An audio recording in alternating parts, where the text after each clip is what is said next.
चंद्रमा सप्तम भाव में, सातवां घर गृहस्थी का घर, डोमेस्टिक लाइफ का घर, जीवन साथी का, स्पाउस का घर। सातवां घर जो है ये काम कारोबार से भी जुड़ा हुआ है। सातवें घर के अंदर जो नेचुरल ऊर्जा रहती है ना, ये रहती है शुक्र की, और साथ में रहती है बुध की। अब शुक्र ये भी चंद्रमा के दोस्त नहीं है, बुध भी चंद्रमा के दोस्त नहीं है, और चंद्रमा खुद मन के कारक हैं। चंद्रमा खुद जो है ये धन के कारक भी हैं। अब मन और धन के कारक जो हैं ये अपने थोड़े से कह लीजिए एनिमी प्लैनेट्स या दुश्मन प्लैनेट्स के एनर्जी जोन में बैठे हुए हैं। तो ये क्या शादी को खराब करेंगे? क्या ये जीवन साथी के लिए कोई ट्रबल्स लेके आएंगे?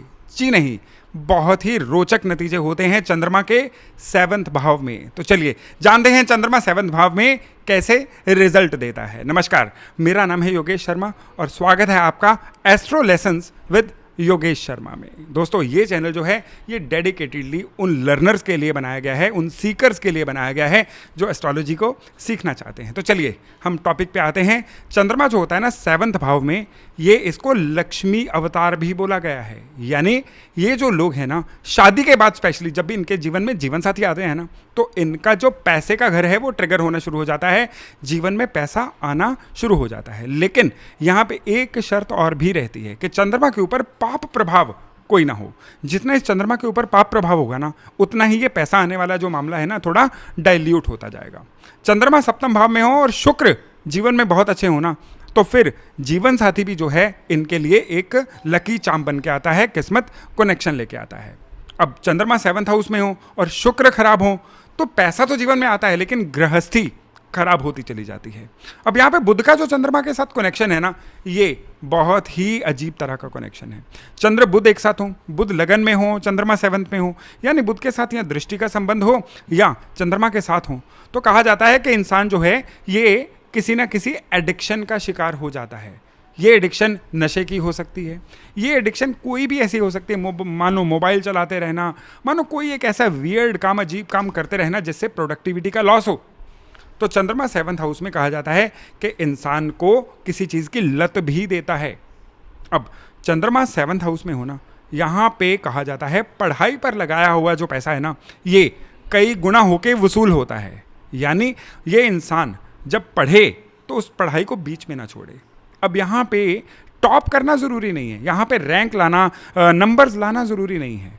चंद्रमा 7th हाउस वाला केवल अपनी पढ़ाई को ढंग से समझ ले, अपनी निश, अपनी स्पेशलिटी डिसाइड कर ले और उसमें कुछ ना कोई कोर्स, कोई ना कोई अपनी पढ़ाई पूरी करे, तो फिर वो पढ़ाई जो है कारोबार का शेप भी लेती है और कारोबार में इंसान को कामयाब भी करवाती है। ये चंद्रमा सप्तम भाव में एक मानी हुई बात है। चंद्रमा सप्तम भाव में होना तो इसका एक और बड़ा गहरा कनेक्शन होता है बर्थ चार्ट के 11वें भाव के साथ। चंद्रमा सप्तम भाव में हो और 11वें भाव में कोई भी प्लैनेट हो, तो अब इंसान का जो खर्चा होता है ना, ये उस प्लैनेट के प्रति बहुत ज़्यादा होना शुरू हो जाता है। उलझ गए ना? चलिए सुलझाता हूँ। अब सपोज करिए किसी का चंद्रमा सप्तम भाव में है, 11वें भाव में केतु है। अब केतु प्लैनेट के जो नेचुरल एट्रीब्यूट्स हैं ना, वो होते हैं ट्रैवल करना, घूमना फिरना। ये इंसान जो है इसकी एक नेचुरल टेंडेंसी रहेगी घूमना फिरना, या जब भी ये कमाना शुरू करेगा ना, तो घूमने फिरने की तरफ खूब ज़्यादा ध्यान देना शुरू करेगा या खर्चे करने शुरू करेगा। अब यहाँ पे मंगल होगा, मंगल का एक एट्रीब्यूट होता है खाना पीना, मौज करना, मस्ती करना। तो ये लोग जो है खाने पीने में, पार्टी करने में, यहाँ पे बहुत ज़्यादा पैसा लगाना शुरू कर देते हैं। अब चंद्रमा सप्तम भाव में हो तो राहु हो 11वें भाव में, तो क्या रिजल्ट होंगे? राहु जो है ये इलेक्ट्रॉनिक या इलेक्ट्रिक गैजेट्स भी होते हैं, तो ऐसा इंसान महंगे मोबाइल, इवन महंगी गाड़ियाँ, राहु ट्रांसपोर्टेशन के भी कारक होते हैं, उसका खूब शौकीन होता है। गुरु हो तो नई चीज़ें सीखने, नए कोर्स करने, नई चीज़ों में विद्या ग्रहण करने, उस पर काफ़ी पैसा खर्च करता है। तो इस तरह से हर प्लैनेट जो है ना, अब शुक्र हो तो ऑपोजिट जेंडर के प्रति यह इंसान खूब पैसा खर्च करेगा।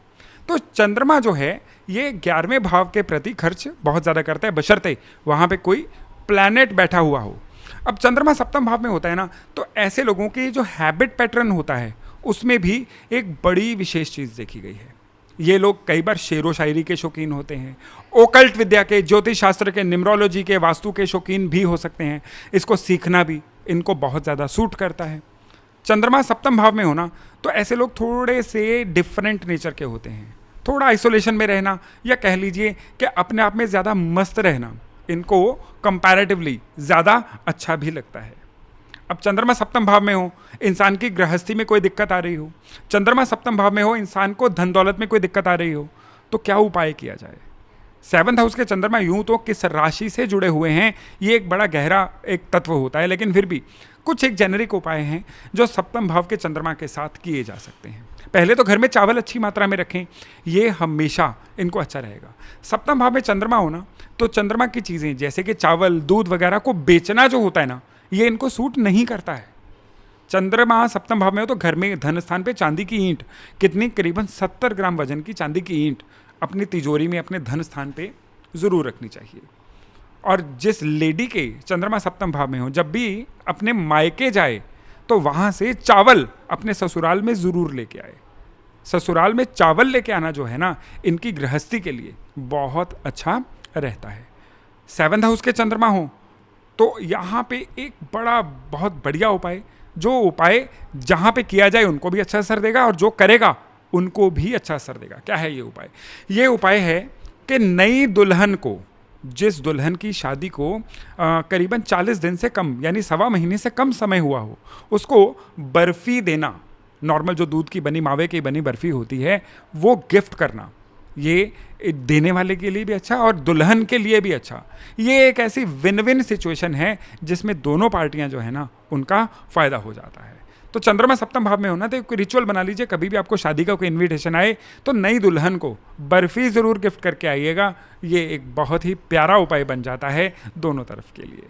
और चंद्रमा सेवंथ हाउस में हो तो आपको सबसे बढ़िया उपाय जो कहा गया है वो कहा गया है भगवान शिव की आराधना करते रहिए। भगवान शिव की किसी भी तरह से जो आराधना है ना, ये हमेशा आपको अच्छे ही फल देने वाली है।